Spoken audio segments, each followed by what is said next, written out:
చూస్ country delight, live better. ఇప్పుడే country delight app ని download చేసుకోండి. నమస్తే, వెల్కమ్ టు సుమన్ టీవీ.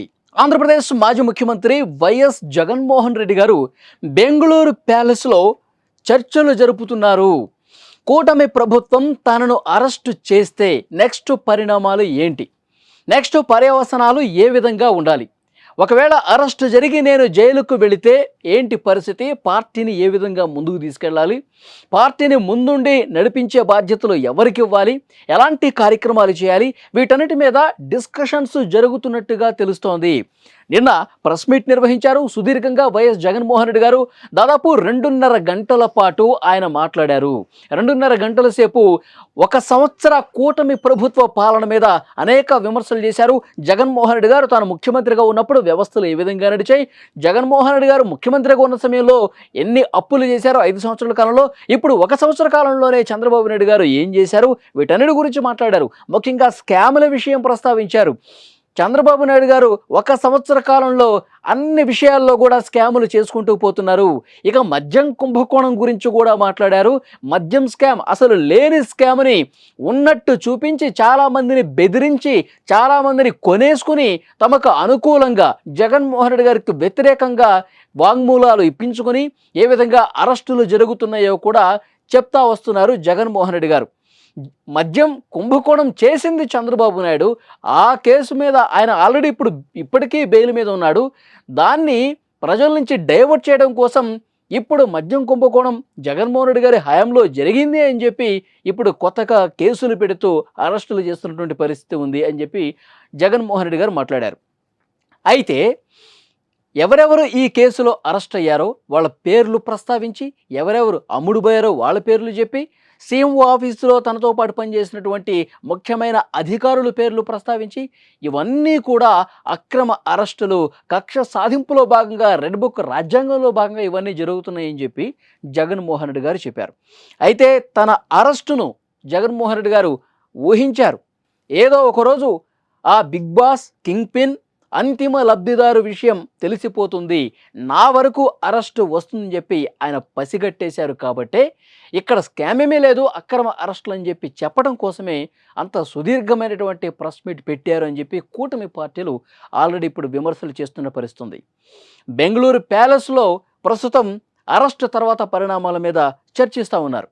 నిన్న 2.5 గంటల పాటు జరిగినటువంటి ప్రెస్ మీట్లో జగన్మోహన్ రెడ్డి గారు ప్రధానంగా ఈ అక్రమ అరెస్టుల గురించి మాట్లాడుతూ, ఎప్పుడైనా సరే ఆ ఆధారాలుంటే నేను విజయవాడలోనే ఉంటా, నన్ను అరెస్ట్ చేసుకోవచ్చు అని కూడా జగన్మోహన్ రెడ్డి మాట్లాడారు. కానీ ఆయన ప్రెస్ మీట్ పెట్టే ముందు బెంగళూరు ప్యాలెస్ నుంచి వచ్చారు.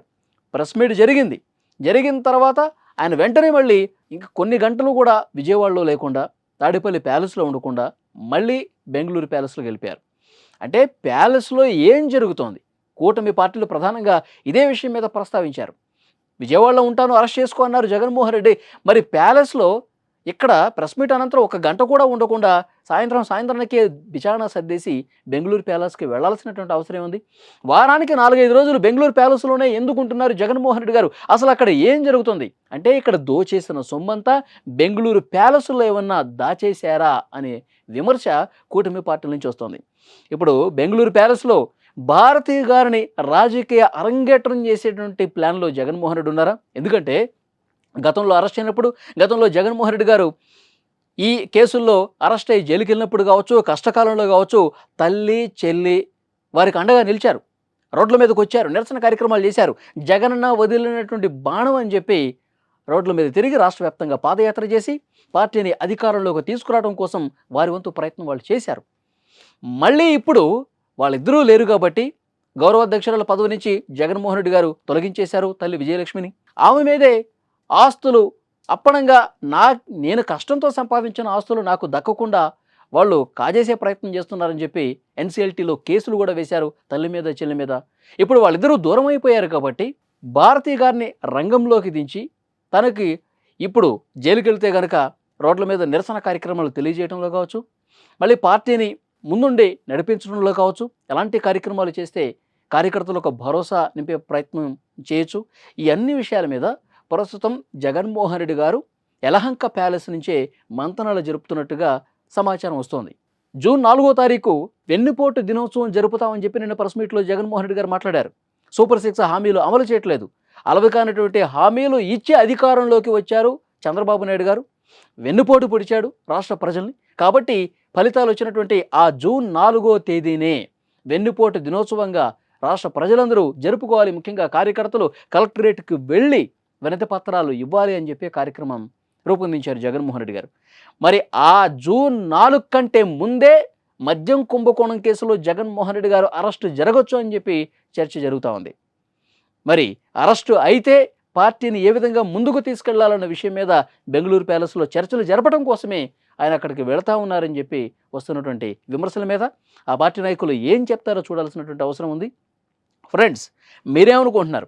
నేను విజయవాడలోనే ఉంటాను అని చెప్తున్నటువంటి జగన్మోహన్ రెడ్డి గారు ఎందుకు వారంలో 4-5 రోజులు బెంగళూరులో ఉంటున్నారు?